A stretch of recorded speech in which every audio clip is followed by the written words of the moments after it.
నిన్న మొన్నటి వరకు జనసేనలో కీలక నేతగా ఉన్నారు పోతిన మహేష్. ఈరోజు జగన్మోహన్ రెడ్డి గారి సమక్షంలో వైసీపీలో చేరిపోయారు.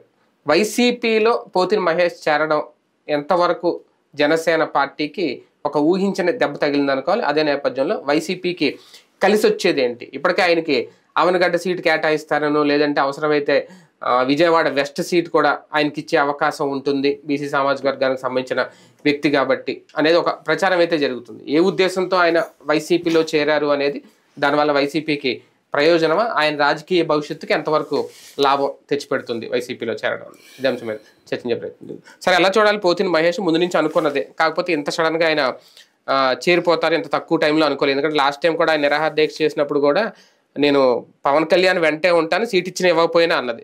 కానీ ఇంక లాస్ట్లో ఆయన వెక్స్ అయిపోయారు. కనీసం ఆయన పిలవలేదు, కనీసం మాట్లాడలేదు, బొజ్జగించలేదు అనేది. ఆయన రాజకీయ భౌతవ్యానికి ఒక సరైన బాట వేసుకున్నారు అనుకోవాలా? ఒక రాజకీయ స్టెప్ అందరి నాయకుల్లాగా ఆయన కూడా చూడాలా? రాజకీయ స్టెప్ ఫ్యూచర్ని దృష్టిలో పెట్టుకుని వెళ్ళాడు. జనసేనని తొందరగా ఆయన ఇండివిజువల్ డెసిషన్స్ తీసుకోలేడు, డిపెండబుల్ ఆయన. చంద్రబాబు చెప్తే ఆ సలహాల మేరకు నడవగలుగుతాడు, కానీ మోడీ చెప్తే పాటిద్దాం, చంద్రబాబు చెప్తే పాటిద్దాం అనుకుంటాడు తప్పించి సొంతగా ఎదిగే ఆలోచన లేదు, పార్టీని ఎదిగించే ఆలోచన లేదు.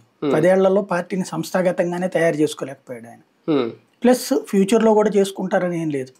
ఏమన్నా తెలుగుదేశం, జనసేన, బీజేపీ కూడా అధికారంలోకి వస్తే అప్పుడు ఏవో 4 పోస్టులు ఇప్పించుకుంటే అదే లెక్క అనుకుంటున్నాడు, కానీ సంస్థాగతంగా చెయ్యాలని అనుకోవట్లేదు. కాబట్టి ఇక అందులో ఫ్యూచర్ ఉంటుంది అనుకుంటే భ్రమే. ఇంకోటి ఏంటంటే మనస్ఫూర్తిగా పనిచేసినోడు ఎవరికి అక్కడ ఫ్యూచర్ లేదు. గట్టిగా అయితే గీతే వచ్చినటువంటి 3-4లో కూడా ఫుల్లీ సాటిస్ఫాక్షన్ ఉంటే గెలితే బుల్లిశెట్టి శ్రీనివాస్కి ఒక్కడికి ఉంటుంది, వచ్చింది కాబట్టి. మిగతాది పంత నానాజీ ఇట్లాంటి వాళ్ళది ఏం సహకరిస్తారు అక్కడ బేసిక్ గా? ఈయన నుంచి, పవన్ కళ్యాణ్ నుంచి వాళ్ళు ఈయన పేరుతో సక్సెస్ అవుతుంటారు అంతే. ఇప్పుడు పంచకర్ల సందీప్, పంచకర్ల రమేష్ కి ఇచ్చారు, సందీప్ కి లేదు. అసలు కష్టపడ్డటువంటి సందీప్, బయట నుంచి వచ్చిన రమేష్. ఇట్లాంటివన్నీ కూడా సహజంగా ఇక దాన్ని ఆయన నమ్ముకుంటే ఆయన చిట్ట చివరికి తెలుగుదేశం పార్టీ వాళ్ళకి లేకపోతే వాళ్ళ రేపు ఇంకో పార్టీకో కొలైడ్ అవుతూ మిగిలింది మనల్నంటూ అసలు పట్టించుకోడనేటువంటి విషయం అర్థమైపోయింది. లీడర్లు అనేవాళ్ళు ఉండాలి. ఆయన వ్యూహం ఏంటంటే ఆయన ఏం చెప్తే అదే వ్యూహం. వ్యూహం అంటే ఇవాళ కాకపోతే రేపు పార్టీ ఎదుగుదలకి. ఆయన వ్యూహం ఏంటంటే 10 ఏళ్ల తర్వాత కూడా పార్టీ ఎక్కడ ఉందనేది ఆలోచించుకోవాల్సిన వ్యూహం. కాబట్టి ఇప్పుడు ఇంకా ఆయన నమ్ముకునే కంటే సావోరేవో తేల్చుకోవడానికి ఒకటి ప్రిపేర్డు. రెండవది కుల సమీకరణాలని ఎక్కువగా బీసీ సమీకరణాలని మార్కెట్ చేస్తున్నది వైసీపీ. రెడ్డి సామాజిక వర్గం అంటే దాన్ని ఏమంటామంటే మనం ఒక పొలిటికల్ రెవల్యూషన్. అది ఆంధ్రప్రదేశ్ రాజకీయాల్లో రెడ్డి రాజకీయం నడుపుతా ఎస్సీ ఎస్టీల తర్వాత రెడ్లు, అదే ఫస్ట్ రెడ్లు, దాని తర్వాత ఎస్సీ ఎస్టీలు, అది రిజర్వ్డ్ సీట్లు, మిగతా భిక్షం వేసినట్టుగా అన్నటువంటి రూట్లో 1956లో ఆంధ్రప్రదేశ్ ఏర్పడినప్పటి నుంచి ఉన్నటువంటి సిచ్యుయేషన్ని మొట్టమొదటిసారి మార్చిన వాడు 82లో పార్టీ పెట్టి 83లో అధికారంలోకి వచ్చిన ఎన్టీ రామారావు. అంతకుముందు రానటువంటి సామాజిక వర్గాల వాళ్ళందరికీ తీసుకొచ్చి ఇచ్చుకొచ్చారు. అప్పుడే కదా ఒక గాలిముద్దు కృష్ణనాయుడు, బొజ్జల గోపాలకృష్ణారెడ్డిలు ఇట్లాంటి. సరే, కమ్మ సామాజిక వర్గం నుంచి గౌరంట్ల బుచ్చి చౌదరులు ఈ పక్కన పెట్టేసాయి. మిగతాదంతా బీసీ నాయకులు అనేక మంది, అట్లాగే ఎస్సీ నాయకులు మోత్కుపల్లి నరసింహులు లాంటి వాళ్ళు, లేకపోతే తలసాని శ్రీనివాస్ యాదవ్ లాంటి వాళ్ళు, కేసీఆర్ లాంటి వాళ్ళు, ఏ వర్గాలైతే రాజ్యాధికారానికి దూరంగా ఉన్న వర్గాలు తొలిసారి ఒక రాజకీయ విప్లవం తీసుకొచ్చి వాళ్ళందరినీ రాజకీయాల్లోకి తీసుకురావడం. అందులో డబ్బున్నోడని కాదు ఆ రోజున ఆయన పట్టుకొచ్చింది, ఆ సామాజిక వర్గం వాడు నన్ను చూసి ఓటేయండి, వాళ్ళు మీ సామాజిక వర్గంతో పాటుగా రాష్ట్రానికి మంచి చేస్తారని చెప్పి తీసుకొచ్చాడు. అప్పుడు కొత్త వాళ్ళందరూ కూడా, పాత వాళ్ళు మేబీ 5% ఉంటారేమో 83లో తెలుగుదేశం పార్టీ తరఫున పోటీ చేసిన వాళ్ళు. 95% మంది కొత్త వాళ్ళే గెలిచారు కదా, 85లో మళ్ళీ గెలిచారు కదా. అలాంటి సిచ్యుయేషన్ తర్వాత మళ్ళీ ఒక పొలిటికల్ రెవల్యూషన్ తీసుకొచ్చినటువంటిది జగన్మోహన్ రెడ్డి. ఎట్లాగా? రెడ్డి పార్టీగా ముద్రపడ్డటువంటి పార్టీని సీట్లు 49 రెడ్లకు ఇచ్చారు, 48 బీసీలకు ఇచ్చారు. అంటే రెడ్లతో సమానంగా దాదాపుగా బీసీలకు ఇచ్చారు, ఒక్క సీటు తక్కువ. 49 ఏళ్ళకి ఇస్తే 48 ఏళ్ళకి ఇచ్చారు. తద్వారా బీసీలకి హై ప్రయారిటీ. ఇది తెలుగుదేశం వల్ల కూడా కాలేదు కదా. ముగ్గురు కలిపి 38 ఇచ్చినట్టున్నారు, ముగ్గురు కలిపితే 38 ఇచ్చారు, ఒక్క వైసీపీ 48 ఇచ్చారు. అట్లాగే రెండవది కాపు సామాజిక వర్గ ఈక్వేషన్, ముగ్గురు కలిస్తే 18 ఇచ్చారు. వీళ్ళు ఒక్కళ్ళే 28 ఇచ్చారు. అంటే ఏ వర్గాలకైతే రాజ్యాధికారం దూరం అయిందని సుదీర్ఘకాలం నుంచి ఫీలింగ్ ఉందో వాళ్ళకి ప్రయారిటీ అన్నటువంటిది జగన్మోహన్ రెడ్డి ఇస్తున్నాడు. అది ఇక్కడ వీళ్ళ వల్ల కావట్లా. ఇప్పుడు బీసీ సామాజిక వర్గం వాళ్ళు ఎక్కువగా కాపు సామాజిక వర్గం వాళ్ళు వైసీపీకి టర్న్ అవ్వడానికి ఇంతవరకు ఏంటంటే పవన్ కళ్యాణ్ ఉన్నాడు కాబట్టి మనకి ఫ్యూచర్ అనుకున్నాం. తెర చూస్తే పవన్ కళ్యాణ్ కాపులకే అన్యాయం జరిగింది పవన్ వల్ల. ఎందుకని పవన్ కళ్యాణ్ ఎప్పుడైతే తెలుగుదేశంతో కలిసి కూటమి కట్టాక పవన్ కళ్యాణ్ ఇస్తాడని మిగతా ఇద్దరు వదిలేశారు. భారతీయ జనతా పార్టీ జీవితంలో ఒక్క కాపుకి కూడా సీట్ ఇవ్వని మొట్టమొదటిసారి. తెలుగుదేశం పార్టీ జీవితంలో కేవలం 8 మంది కాపులకే ఇచ్చిన మొట్టమొదటిసారి. పోనీ అట్లాగని చెప్పి చూస్తే ఈయన మొత్తం కలిపితే 9 మందికే ఇచ్చాడు. కూటమి అంతా కలిపి ఎట్లాగా ఇదివరకు ఎంతమంది ఉండేవాళ్ళు? కమ్మ తర్వాత కాపు హైయెస్ట్ ఉండేవాళ్ళు, రెడ్డి దాదాపుగా దాంతో సమానంగా ఉండేవాళ్ళు. అట్లాంటి సిచ్యువేషన్ నుంచి ఇది వచ్చింది. అదే ఇతను వచ్చేటప్పటికి పవన్ కళ్యాణ్ కాపులు ఓట్లు చీలుస్తాడేమో అని కాపులు అన్యాయం చేయలే, కాపులకి భారీగానే ఇచ్చాడు. దాని మూలంగా ఏమైపోయింది, గ్రౌండ్ లెవెల్లోకి వచ్చేటప్పటికి పబ్లిక్ లో ఒక చర్చ నడుస్తుంది. ఇప్పుడు ఆయా వర్గాలు అతన్ని నమ్ముతున్నాయి. ఇప్పుడు కాపు సామాజిక వర్గానికి సంబంధించినటువంటి వాళ్ళు ఇప్పుడు ముద్రగాడ, హరిరామ జోగయ్య, లేకపోతే గనక ఇప్పుడు తాజాగా 3-4 మారారు అట్నుంచి పార్టీలు మారినటువంటి జనసేన నుంచి. కాబట్టి వాళ్ళందరికీ ఏమనిపిస్తోంది, ఇతన్ని నమ్మితే ఏదో ఒక అవకాశం అంటూ వస్తుంది ఫ్యూచర్ లో. జగన్ నమ్మితే పవన్ ని నమ్మితే ఏముండదు, ఇంకో 10 ఏళ్ల పాటు వ్యూహం అంటూనే తిప్పుతాడు. ఇంకేం జెండాలు పట్టుకోవాలి, ఇప్పటికే జెండాలన్నీ పట్టేసుకోవడం అయిపోయింది. మొదట బీజేపీ తెలుగుదేశం జెండాలు పట్టుకున్నారు, ఆ తర్వాత కమ్యూనిస్టులు బీఎస్పీ జెండా పట్టుకున్నారు, ఇప్పుడు మళ్ళీ తెలుగుదేశం జెండా పట్టుకుంటున్నారు. ఇంకా ఈ జెండాలు పట్టుకోవడం తప్పించి వాళ్ళ జెండాను పట్టుకుని గెలుచుకుందాం అనేటువంటి సిచ్యువేషన్ కనిపించట్లేదు. కాబట్టి ఏం చేయాలి, అందులో బీసీలకు అసలు కనిపించట్లా.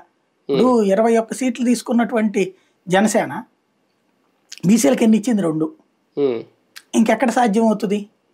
రెండో పాయింట్, ఇప్పుడు వచ్చినటువంటి గొడవ ఏముంటుంది, 2 ఇప్పుడు 4 అనుకుంటా.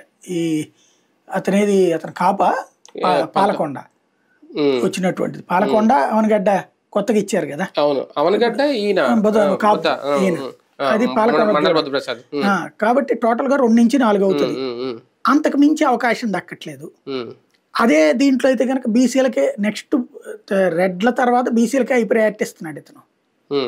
కాబట్టి ఇతను లాంటి వాడికి ఒక అవకాశం. రెండోది ఏంటంటే ఇతను పార్టీని ఎందుకు నమ్ముకున్నాడు, ప్రజారాజ్యాన్ని ఎన్నాళ్ళు అంటే ఇదే జనసేనని ప్రజారాజ్యంగా గెలిచున్న ఏరియా. తీరా చూస్తే అది కాస్త తీసుకెళ్ళి అటుకెళ్ళిపోయింది. ఇప్పుడు వైసీపీలో అయితే ఒక ఛాయిస్ ఉంది ఇతనికి, మైనారిటీ లేదా ఇంతకుముందు వైశాస్కి ఇచ్చారు లాస్ట్ ట్రిప్, ఈ ట్రిప్ మైనారిటీకి ఇచ్చారు, రేపు నగరాలకి ఇవ్వచ్చు. ఇంకోసారి ఇప్పుడే మార్చే అవకాశం ఉంది. ఇప్పుడే మార్చరు నాకు తెలిసి, ఇప్పుడు మార్చరు, మైనారిటీ అసలు మార్చరు. అదే పెద్ద సాహసం అవుతుందా? చేయరు. అంటే మరి ఏ ఉద్దేశంతో చేరాడు? అదే ఫ్యూచర్, అంటే ఇట్లాగే నమ్ముకుంటే ఉండదు. ఇంకా 5 ఏళ్ళు వెయిట్ చేయాలి కదా. ఎందుకు, రేపు ఏవో పదవులు వస్తాయి కదా, కార్పొరేషన్ పదవులు అయ్యో. ఇంకోటి ఒక లైఫ్ ఉంటుంది, సెక్యూరిటీ ఉంటుంది. ఇప్పుడు బీసీ కార్పొరేషన్లు ఉన్నాయి, అవి ఉంటాయి కదా ఏదో ఒకటి. లేదా ఇప్పుడు మేయర్ది టర్మ్ అయిపోతుంది నెక్స్ట్ ట్రిప్, నగరాలకు ఇచ్చారు కదా ఈ దఫా మేయర్, నెక్స్ట్ ట్రిప్ కి వచ్చేటప్పటికి అప్పుడు ఆ ప్లేస్ కాదనుకున్నప్పుడు ఇతనికి ఇవ్వచ్చు మేయర్ ఛాయిస్. లేదు అనుకోండి ఎమ్మెల్సీ ఇవ్వచ్చు కదా.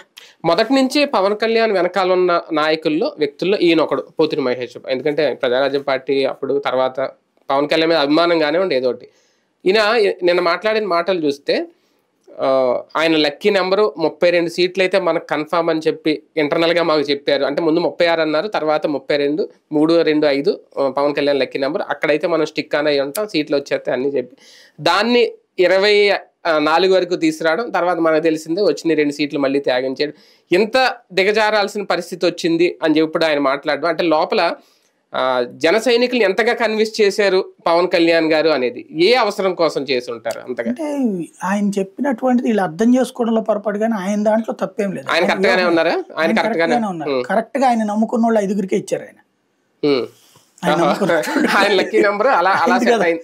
ఇచ్చారు కదా. ఇప్పుడు ఆయన ఇచ్చినటువంటి వాళ్ళలో నాదెళ్ల మనోహర్ ఒకడు, ఆయన నమ్ముకున్నటువంటి వాడు. తర్వాత అతని పేరేంటి, కందుల దుర్గేష్ కూడా అన్యాయమే కదా. అంటే ఆయన పార్టీ వ్యక్తే కానీ ఆయన కోరుకున్నది ఇవ్వలేదు కదా. కోరుకున్నది జరిగినటువంటి వాళ్ళలో పంతం నానాజీ ఇతను, అంటే జనసేనలో ఈయన నమ్ముకున్నటువంటి వాళ్ళు బలమైన సీటు అన్నటువంటి వాళ్ళు ఒక 5గురే కనబడుతున్నారు.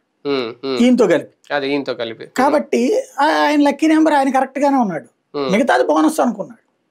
అదే ఇప్పుడు అందుకనే ఫస్ట్ 24 తీసుకున్నప్పుడు 20 అక్కడ అదే అన్నారనమాట, ఈయనది పోను 5 అని.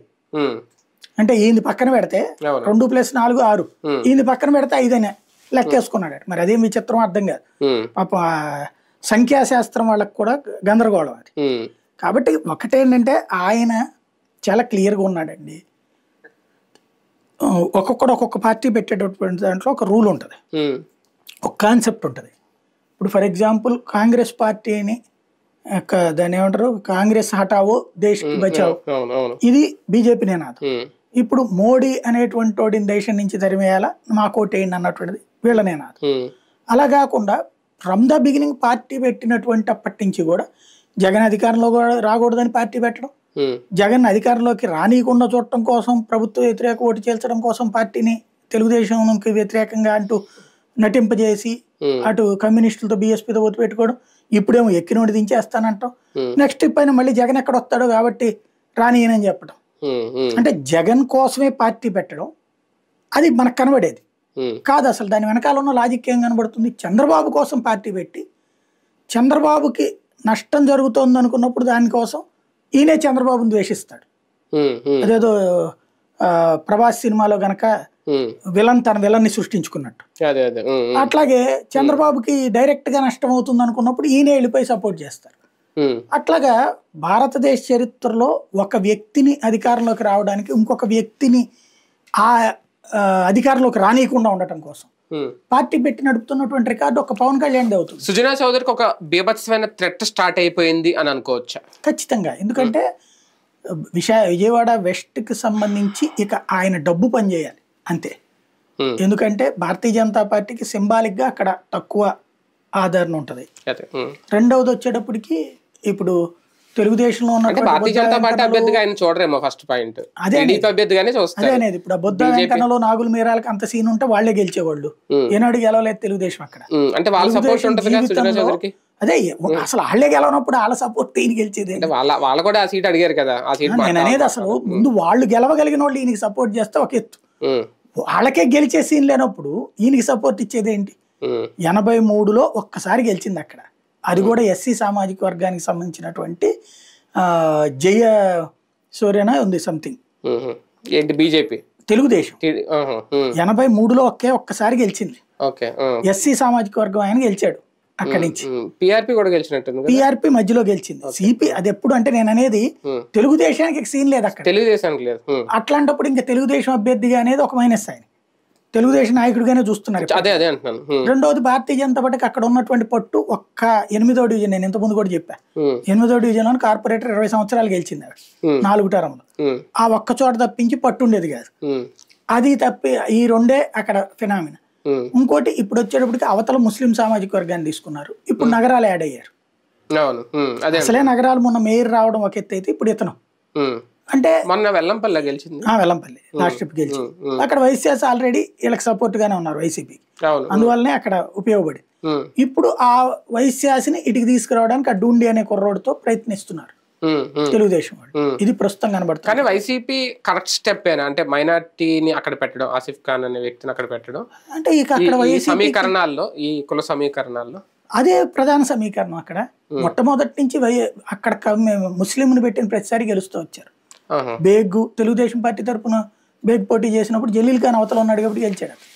కాబట్టి అప్పుడు ఆయన టీడీపీలో లేనట్టున్నారు కదా. అదే అనేది నేను అనేది, అక్కడ ఎప్పుడు ముస్లిమే గెలుస్తున్నారు.